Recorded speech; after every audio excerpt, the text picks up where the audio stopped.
foul. It's personal between me and you, and I'm going to do you some serious harm, you big stiff idiot.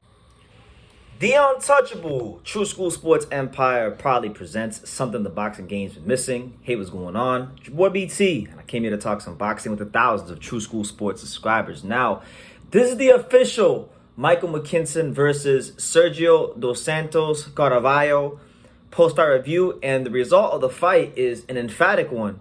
Michael McKinson gets the third stoppage victory of his career with a fifth-round stoppage over the Brazilian Sergio Dos Santos Carvalho. Now, I had a chance to interview Michael McKinson recently, and he spoke about how there's all this criticism about his punching power, but he genuinely feels like it's never really been an issue for him. He fights how he fights. He makes it works for him. He is not scoring a lot of knockouts, but he gets a lot of knockdowns, and he beats guys up. So I was watching this fight on paper, right? If you were just to go on paper, Sergio Dos Santos Carvalho was 13-1 coming into the fight with 11 knockouts. So you would think he's the bigger puncher, but then obviously, if you go look at the guys he fought, he didn't fight, the best opposition out there in Brazil. He's basically knocked out mostly domestic level Brazilian opposition. And then when you watch fight McKinson, for a guy with so many knockouts, I really didn't see Sergio Dos Santos Carvalho plant his feet and try to really throw any punches to hurt McKinson.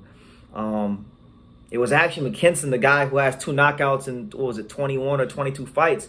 It was really him that was the aggressor, that came forward. And I always talk about McKinson's physical strength, and it was on full display today. He was pushing Carvalho back routinely, beating him up to the body.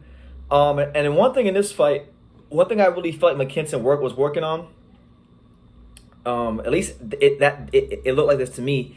It appeared that McKinson was really targeting that liver and working on combinations to the body and throwing punches off body shots. Those are the things it looked like he was working on today.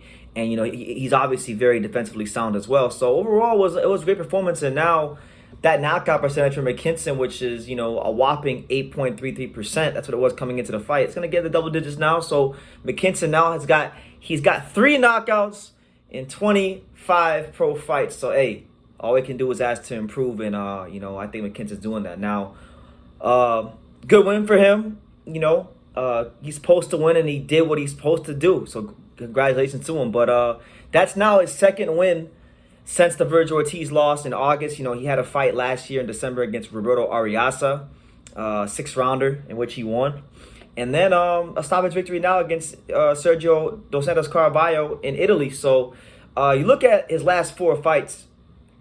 He's had 4 fights in just over a year span. He's had 4 fights in 366 days. He is one of the most active welterweights in the world. And when you factor in the level of opposition along with the activity, I think McKinson's ready for, a nice little step up, a nice little fight coming up next. So if we just look at the welterweight rankings and we see where Michael is ranked, let's take a quick look and a quick survey of what's going on in those welterweight rankings. So McKinson, he's ranked number 15 in the WBA. So you got a couple names I think would be interesting for him. Obviously, you got Alexis Rocha at 13, Tre'Sean Wiggins at 12, Alberto Palmetta at 11, Jamal James at 9. So those are some good names there for him.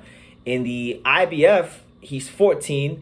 You got Jesus Ramos at 13. You got Florian Marku at 12. Karen Chukajan at 11. Rashidi Ellis at 10. So there's some good fights out there for the problem McKinson. The most realistic fights I'd probably see out of those would be probably not Rocha, because Rocha's probably going to fight Crawford, but I think Palmetta, Jamal James, Tre'Sean Wiggins, Florian Marku, Cameron Chukajan. These are all the guys I think he could fight with, and most notably Pistol Pete Dobson, who called him out on my Instagram post earlier in the week. That'd be a good fight because Pete's been winning a lot of these fights on the low and pounding the pavement for a while. I feel like McKinson and him be a great crossroads fight. So in that mid-level of the welterweight division, that lower top 15, lower top 10, part of the rankings, I feel like McKinson has a lot of good fights out there for him, and he's doing what he can to be the best version of himself, which is stay active, to be as sharp as you can when you do get the big phone call for a fight. So listen, hey, credit to him. He's last 3 fights he's proven him. Last 4 fights he's been a bit of a road warrior. Being from Bournemouth, he's fought in Italy. He's fought in his hometown of Bournemouth. He's fought in not Bournemouth. He's from Portsmouth. My bad.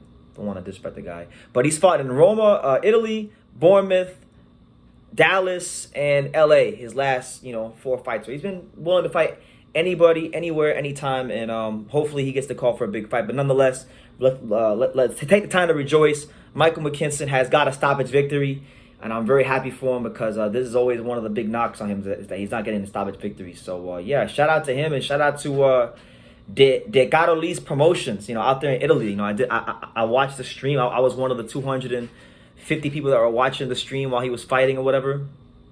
And it wasn't the greatest stream quality, but at least they provided us a way to watch Michael McKinson fight on a glorious, Saturday evening here in the United States. So shout out to them, shout out to McKinson, and shout out to Carvalho for getting in the ring. Obviously he has a lot to work on, but hopefully he comes better from this as well, and we see him in the future. But let me know what you guys think in the comments down below. Who do you want to see McKinson fight next? Let me know in the comments down below. Make sure you guys take the time to subscribe. And like I say in every single one of these videos, you can love me or you can hate me, but I'm just a kid from Daniel. So until next time, take care, guys. Thank you for watching another video on the untouchable True School Sports Empire. For more great boxing content just like this video, click right here and make sure you subscribe. Much love from sunny South Florida.